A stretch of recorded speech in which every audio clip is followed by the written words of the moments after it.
Hey everybody, it's Thomas, and we're back with more Blood Bowl League of Blood Bowl. It's time for Season 2.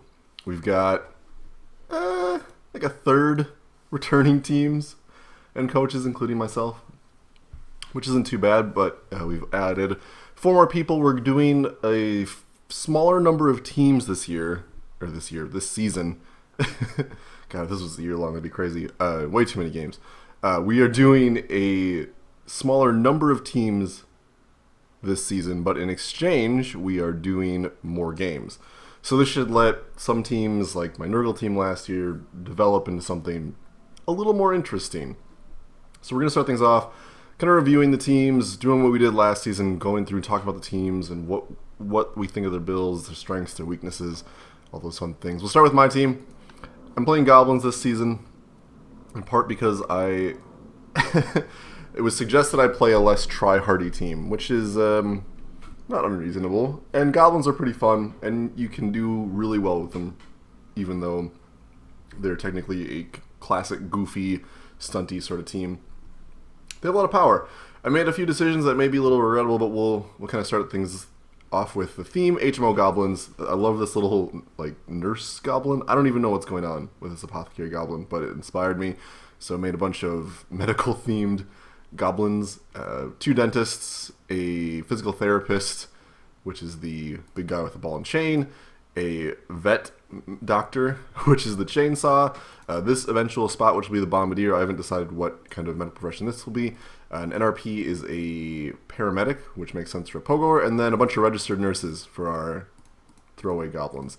Literally throwaway goblins. For those of you not familiar with the team, you basically are centered around these terrible little guys that are low, okay movement allowance, but low strength, average agility, really low armor value, and then they have dodge and stunty. Stunty is the thing that lets you just ignore tackle zones and go crazy, but it also means you get hurt a lot more, and it also means that you can't throw the ball very well. They have dodge and stunty and agility 3, which means they can pretty much get through anywhere. They've got I want to say it's like a 75% chance of making any dodge, which is pretty good. Right stuff is they lets them be thrown, and we've got two teammates with the throw teammate thing. It'll be pretty rare for me to throw a guy, not gonna lie. Trolls are your big guy. You get two of them, which compensates for being so terrible here. And let's see here. Trolls, big, 5, 1 agility, and 9 armor value. They've got always hungry, which ties into throw teammate, and then the negative traits are really stupid, which I'm used to dealing with, and then mighty blow and regeneration. So basically, this is a beast of Nurgle with throw teammate instead of some of the fun Nurgly things, and yeah, that's actually about it. We get 2 of them, which is fun. I wish I could get them tentacles, but it is not to be. No mutations for me. The Fanatic is the ball and chain guy, 7 strength, 3 movement allowance, which you have to do. You have to move him 3 squares, and it's like you pick a cross and he goes in one of those directions. I'm explaining way too much about this, but if you're watching a Blood Bowl video, you probably know all this, and you could figure it out. But anyway, Fanatic, because he's really powerful, punches really hard, and can just decimate lines. Looney, I think, is the best secret weapon, because Chainsaw means that if you have low armor, it's going to hurt you pretty hard. Armor value basically 9 even is much more reachable, because to roll a 10 you have to roll a 7, so it's not that hard to injure somebody with a chainsaw. But for the most part, I'm going to be using the Looney to prey upon the lower armor members of teams. Anything that says 8 or lower is going to get picked off for sure. And then Pogor is your ball carrier extraordinaire. 7 movement allowance means he can go pretty fast. He's got leap and still dodge and stunty, so he can go pretty fast. Also has very long legs to make leap a little less scary, and may just make interceptions happen sometimes. Only -1 instead of -2 can be a big difference when you're only dealing with 1 through 6. And then again, just a bunch of trash goblins. Now, secret weapons, if you're not familiar with those for some reason, again, maybe you just are brand new to this league, just like a lot of people are, they basically mean that after the end of a drive, so if someone scores a touchdown or a half ends, they are sent off the field. Now you can get around that with bribes, assuming you roll not a 1. But even then, they can still be sent off. But for the most part, they're just going to be available for 1 drive unless you have a bribe. So to compensate that, I have an artificially low team value of 950. I could buy another goblin here. I could also buy... I could have not gotten 4 fan factor and gotten more rerolls. I could have skipped an apothecary and gotten more rerolls, all that fun stuff. But I think this is the way I want to do this. I'm playing slightly risky because if both of my secret weapons players get sent off, I will technically be down to only 10 players. Hopefully, though, I'll be able to cause enough KOs or hopefully injuries with these 4 core hitting units that I'll be able to get a lot done and basically have enough advantage where it doesn't matter. If I can play 10 to 9, I'll take it. Fan factor should help a little bit with that. Fan factor will help influence fame when we go into matches. Basically, this will give me +4 on my fame roll. Fame rolls are 2d6 at the start of the game, and they influence winnings and things like that. If you can do really well, you get +2, but usually if you exceed, you just get +1. And so that'll help me with any of the reroll kickoff events, like, which one is this? Brilliant Coaching. This one is something else. I don't remember. It for sure helps with Pitch Invasion and Throw Rock. So that's exciting. So I went with this and hopefully going to increase my winnings and also help me dodge around some early things. I wish I could have gotten a little more. I think I really needed like 6 or so. But 4 should give me enough starting energy. So if I lose a little bit, I'll still be okay and I'll still have some hope of doing okay on the fame rolls. Took an apothecary to help offset the fact that if these guys get injured, which they undoubtedly will, it's not the end of the world. Also help protect my really key people and my expensive players. Anything over 40 is expensive, basically. So, yeah. It's artificially low. I think it's going to be okay. With 50,000 in the bank, it means that I've got 1 bribe guaranteed. So hopefully that'll be okay. Moving forward in terms of development, probably going to pick up more goblins. I thought about getting a bombardier right away, but I think I want more goblins first, just to pad this out, make this a little safer. Ideally, it doesn't put me in too much of an advantage, but if I get really ahead of everybody, I can just buy 2 goblins right away, and then have a big advantage over other people. If we look at the other team, for some reason I'm not on top anymore, we'll start with Chris's team. After me, he's playing a team called It's All Ogre Now, which is almost the maximum number of ogres. He was talking about playing with 6 ogres and no rerolls, but at the end of the day, couldn't go all in, which is for the best. You want rerolls with the ogre team. This team is a little scary for me. He can throw guys at me, and he's got 5 strength 5 players. Over they still have Bonehead. Thick Skull kind of annoying, but it's kind of offset by Mighty Blow. So either way, well, Mighty Blow from Trolls. But yeah, these guys are big. They're tough. They've got no loners, so they can definitely hit. Bonehead is a problem, though, and can certainly cause problems for anybody. Snotlings, though, are the weak point. You can carry the ball with an ogre. It's just not very likely to be successful, whereas a Snotling, Agility 3, has a better chance of doing it. They have Stunty and Titchy, which means that they are essentially Agility 4 for purposes of dodging, and they're more punchable. They still have Stunty, so they can ignore tackle zones. Snotlings can go pretty much anywhere. They're balanced out by having this relatively low movement allowance and being Strength 1. To make that more clear, my Goblins, which are terrible, will have a 2-die block against these guys. So this team, I enjoy playing an Ogre team, but my biggest issue with them is it's feast or famine. You either, you either have everything go great. Your Ogres smash a ton of people. Your Snotlings don't fail to pick up the ball and are able to walk down unmolested. They have dodge, so they're relatively sturdy. It's still very hittable, but for the most part, it becomes a 1 in 6 barring block. So they're still pretty good. But even then, like the Fanatic, for example, not the Fanatic, the Looney is what I'm thinking of. My Chainsaw guy will have a field day with this 5 armor value. So we'll see.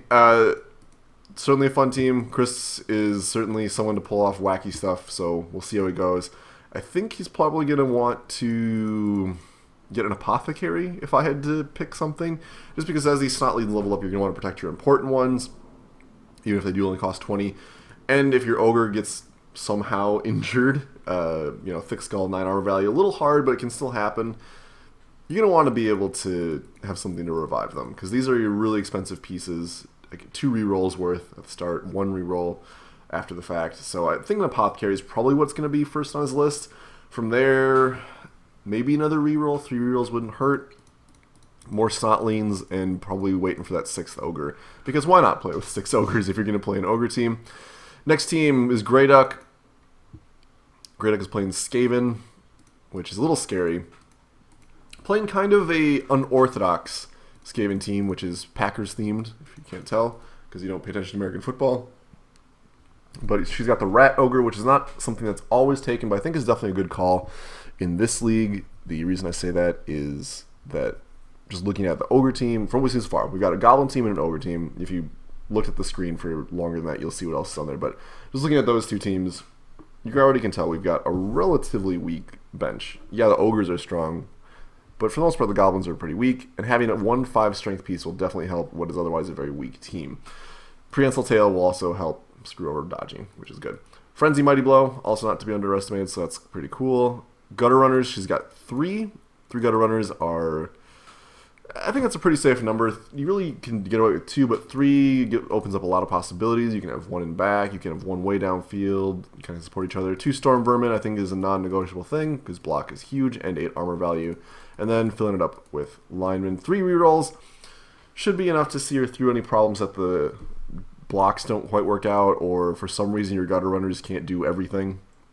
They're going to be so fast. This team is going to look to score a lot and should be able to do pretty well. This is kind of a big threat to a lot of the secret weapon stuff, is that the Gutter Runners can just get the ball in really quickly, so we'll see how that goes for me.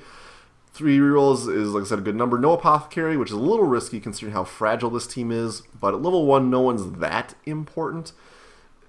I mean, the Rat Ogre dying would be probably the worst possible aspect. Getting a strength injury would be pretty huge too. But pretty much anything else wouldn't be the end of the world. Like a minus movement allowance would probably hurt. Niggling injury would kind of be annoying. But I think those are the only really big problems you'd be really worried about besides from death. And assuming she plays well enough or rolls well enough, she could get an Apothecary after this week. Worst case scenario, week 2.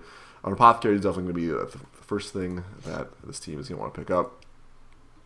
Hambone Andrew is playing Wood Elves. He didn't want to play a bashy team. He wanted to play a scory team, and boy, did he pick a good one. Wood Elves can move the ball ridiculously well. He's got a catcher, which just makes things really ridiculous. Makes handoffs a little more certain, and dodge and sprint keeps things pretty good. To the max, indeed. The War Dancers are ridiculous pieces, and block and dodge makes them really hard to hit. And we'll be able to hit pretty hard. Leap means they can get the ball pretty easily. The linemen are pretty forgettable and relatively expensive, actually. But all this team is a little fragile with the 7 armor value. It was going to be really strong starting out. The linemen are the weak part, but 1 catcher lets you throw pretty well and gives tons of scoring potential with sprint, meaning you can essentially move up to 11 spaces, which is huge. It's the same amount as a gutter runner with a little more risk. Not the end of the world. War Dancers, though, going to be the big driving forces. They cost a lot for a reason. Same with this team. Apothecary is going to be probably the first thing that Andrew's going to want to get. And, you know, if he rolls decently and wins, easily could get that week 1. Not a problem. I think that this team is definitely going to be one to watch. That's going to rack up a lot of points if everything goes its way, which it's Elf. Scoring is what they're going to do really well. So we'll see how it goes. Development, they've got a lot of options in terms of players they can buy. So we'll see. I'd expect maybe a thrower in here pretty quickly after the Apothecary. Maybe another reroll in there. It's hard to say. I think you want to get a thrower and maybe another catcher in there. The thrower is debatable, I suppose, but I really like it. It's a little more expensive, but gives you just a little more passing power and helps utilize the catchers a little better. If you're going to play a catcher, you might as well. I guess this could have been just another lineman, and then you'd for sure have the Apothecary, but I think it's fine. This team is the one I expect to do very, very well. Next team, Mark is playing the Might Sucks. Hooray for Mighty Ducks references. This is an Underworld team. This team is not so good right now, but will get very good later. So these are identical to my Goblins in every single way. They've got right stuff, all that stuff. Great times. The difference is that they have access to mutation, which makes them potentially really funny. Yeah, normal mutation rolls. Awesome. If you remember from the Nurgle videos, a ton of awesome skills are available in mutation. Things like Claw, which the Goblins won't take, but they'll probably get like 2 heads, horns, all that fun stuff. Because with Stunty, they can go pretty far. So Stunty and 2 heads means that there's not a lot they won't be able to do. The linemen are just better than the goblins more than anything else. 3 strength will help a little bit. Animosity is kind of what makes the team a little weird. Basically, when you try to do a handoff or pass between one of the rats or a goblin or the troll, I guess, but why you'd ever pass or hand off to the troll, I don't know. But basically, when you do that, you have to roll a 2+, and if you don't, that has to pass somebody else. So the thrower here will definitely help with that. The thrower is pretty much there to pick up the ball. I think the thrower is going to be his primary scoring tool. Linemen are probably going to get tackle and all that fun stuff. Blitzers are going to be his hitting pieces. Just like on the regular Skaven team, these are a huge part of what makes this team function. Having block is a good piece. The Warpstone Troll makes this team hilarious, I think. The Warpstone Troll is just like my troll in every single way, except just like the goblins, he has access to mutation. So that means he can get claw, he can get tentacles, he can do all the fun, really annoying things that a giant thing with mutation can do, just like the Beast of Nurgle. So same sort of things there. I guess, you know, hopefully he has better luck than I did with my Beast of Nurgle. But the advantage of having this longer tournament format will definitely help see this troll develop. I mean, starting off early on means that he's going to get some MVPs. With Mark's luck, he's going to get 3 and be just crazy, so we'll see how that goes. This team has definitely got a lot of durability. It's got 2 extra players. It's got an apothecary, 3 rerolls. There's a lot going on for this team already. And the only thing he has to get is another thrower, really, which I don't really know if you need at all. It's maybe just worth it to save up and get more goblins.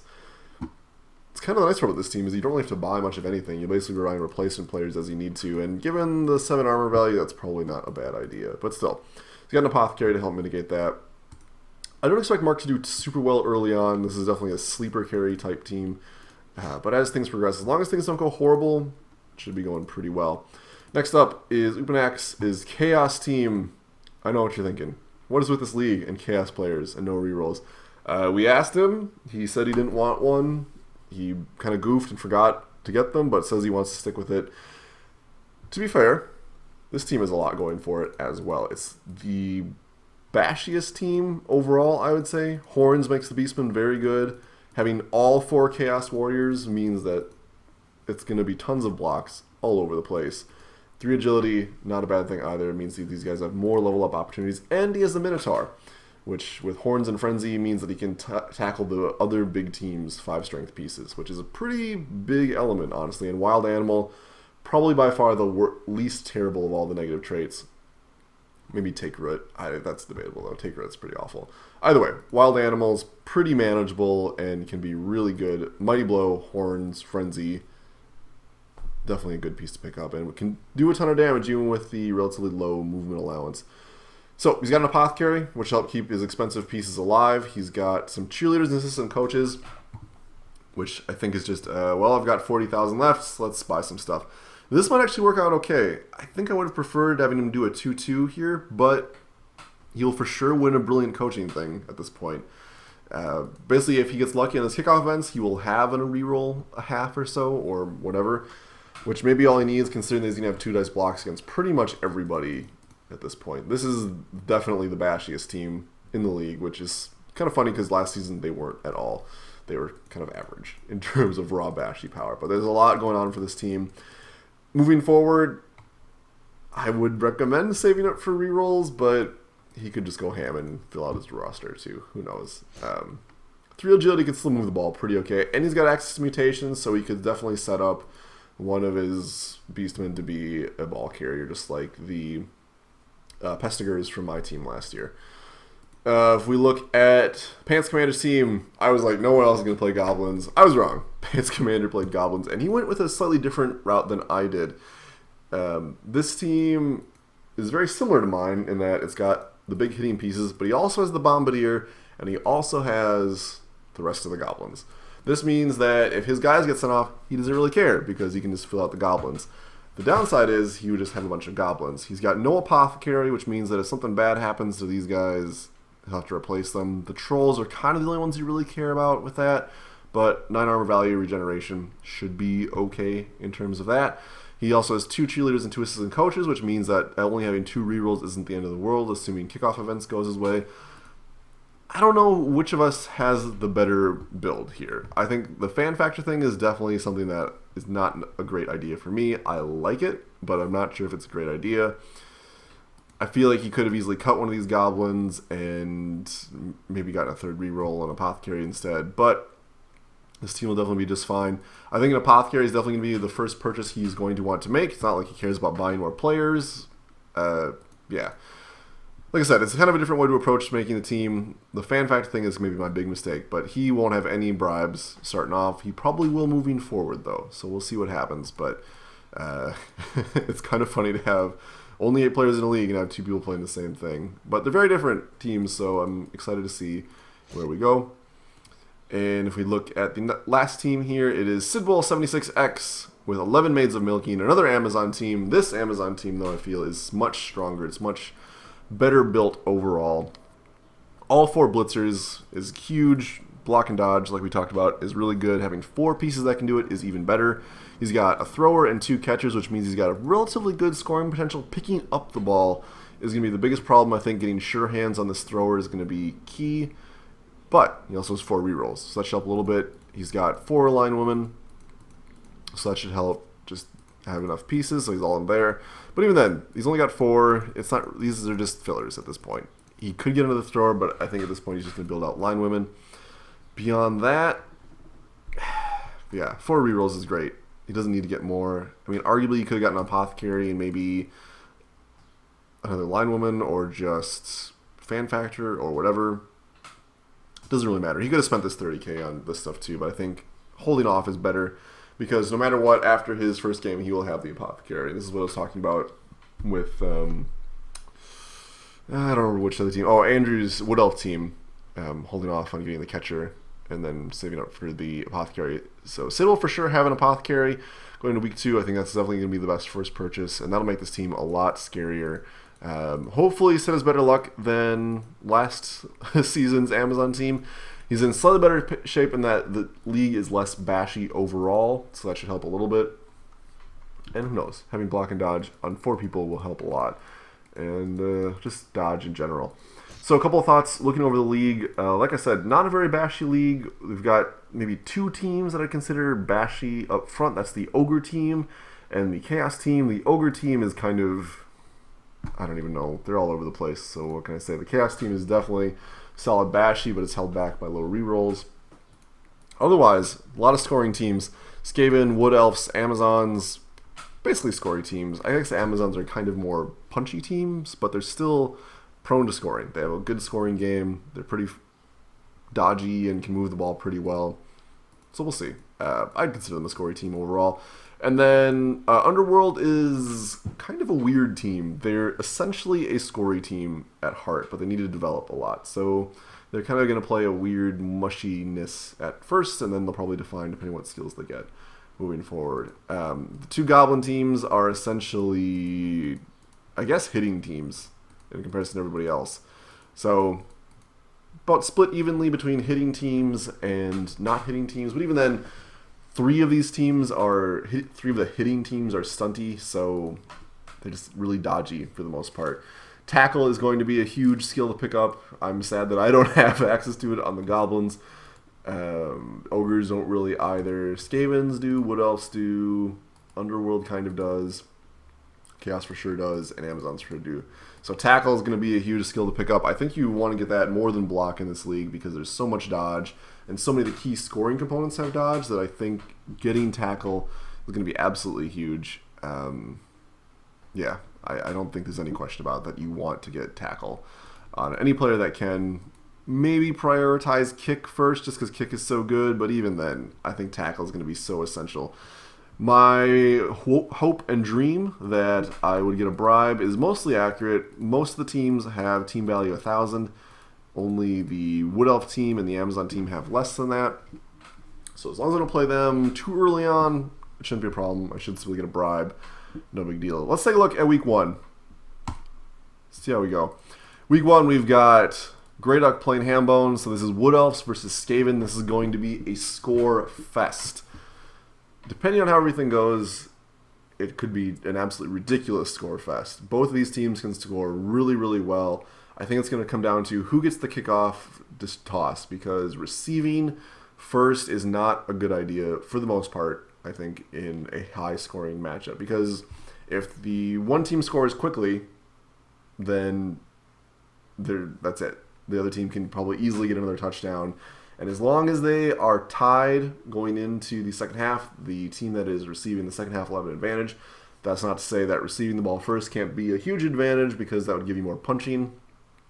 But, yeah. So we'll see. This is going to come down to how fast Andrew can move the ball around without getting hit too hard by the mobile punching pieces of the Skaven team. The Rat Ogre, I think, is going to be a huge portion of this. Prehensile Tail is going to get its work in there. Essentially reducing his guys to agility 3 is going to be big. And the fact that he will have, that the Rat Ogre is going to have easy blocks on a lot of people is going to be great. Frenzy is going to do a lot of damage. The War Dancers especially are at risk at that point, because Frenzy against a Blodge is not a good thing. We'll see how it goes. It can definitely backfire, because Blodge is really good, and the Rat Ogre can only do so much. Wild Animal is still a thing, but we'll see. I'm going to put this towards the Skaven team. This easily could be a tie. And, it could be a really low-scoring match. I could be totally wrong. People could play really conservatively. But I think the Skaven's just offensive power is much higher than the Wood Elves at this point. I think if Andrew had faced another team, I'd give it to Andrew for sure. But I'm going to edge it out, because the Gutter Runners are a little bit faster than the War Dancers. And that can make all the difference in the world. If we look at the next matchup, it's Ogres versus Amazons. I don't know how this one is going to go. Sid knows almost nothing about the game. He's going to try to practice a lot, and hopefully we'll get comfortable with it. It's going to depend on how reliable the Ogres are, how Chris fields his team early on. You don't want too many Ogres out there, because then you're just guaranteed to have chunks of Bonehead everywhere. We'll see, though. Dodge can help a lot early on. It's a huge advantage. Only having a 1-6 to knock somebody over is a big deal. And, the Snotlings are very punchable. I think, assuming, on paper at least, that everything goes normally and that they play relatively optimally, I think I'm going to give this to the Amazon team. It could end up being a tie, though. I would lean, honestly, towards a tie, but I think if it's going to be a winner, it's going to be Amazons.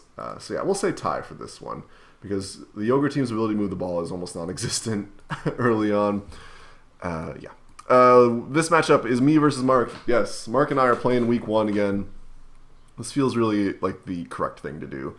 We're both administering the league this season, so I think it's appropriate that we face each other off right away. I think I'm going to win this matchup, but honestly, I kind of expect this one to be a tie. He can hit a little harder than me, kind of. I can kind of hit a little harder than him. I have 2 trolls to his 1, but he has block, and I don't, so that could be a factor. His ability to move the ball is also a little better than me, because he's got sure hands on a thrower. So we'll see. I think it's going to come down to how well the Fnatic and Looney do when I deploy them. If I can rack up a lot of damage with them, that'll be pretty much it. I've got to pretty much aim for the thrower, and I think that's going to be okay. My line, at least, is going to be a lot stronger, for sure. I don't know what he's going to put on there, if he's going to put the troll or not, but for sure my line is going to have more trolls. So we'll see. I still think tie is the most likely outcome here. And then Chaos versus Goblins. I have no idea how this is going to go. If the Chaos team had rerolls, I would probably say the Chaos team would win. But we'll see. It's a lot easier for the Chaos team to do some damage here. The Chainsaw isn't going to be as prevalent. And even the Bombardier won't be able to do too much, because most of the components for the Chaos team are still Agility 3, so they can still catch the ball. We'll see. This team has got so much in terms of bench depth, though. Even without an Apothecary, only 2 rerolls, you can still do pretty well. I don't know. It's going to come down to kickoff events, I think, in terms of who wins what, especially because Cass has no rerolls and is banking on getting the kickoff events. So we'll see what happens there. I'm going to say Goblins are going to do this like 1-0. It'll be like a 1-point spread for sure, but I think Goblins are going to win overall. So quick recap for what's going to happen next week. I think Skaven is going to win. I think that the Amazon team will win. I think this will be a tie, but whatever. I think this will be a tie, and I think that the Goblin team should win. Overall, this league should be pretty fun. It's last season. I keep saying last year, but last season was a very punchy, hitty league. It's enjoyable, but the teams that could score ran away with everything. This season's a lot more even. While we do have some punchy teams, there's nothing completely breaking like a dwarf team on the scene. Dwarves would have wrecked everyone in this league, by the way. I'm surprised nobody took dwarves. But, there's some hitting teams with Ogre and Chaos. There's a lot of stunty, just terrible tiers that are going to be shed. And even then, even within the two Goblin teams, there's a lot of diversity in terms of how they're built. I'm excited. We've got a lot of scoring potential. Expect to see more touchdowns. I'm excited for this to be a more interesting thing than it was last season. So we'll see how it goes. I'll be recording my game. I think that Andrew and Mark will be recording their games again. Maybe other people will record their games. We'll see what happens. But yeah, it should be a fun season. Tune next week. We'll have all the fun stuff. Talk to us later. Bye.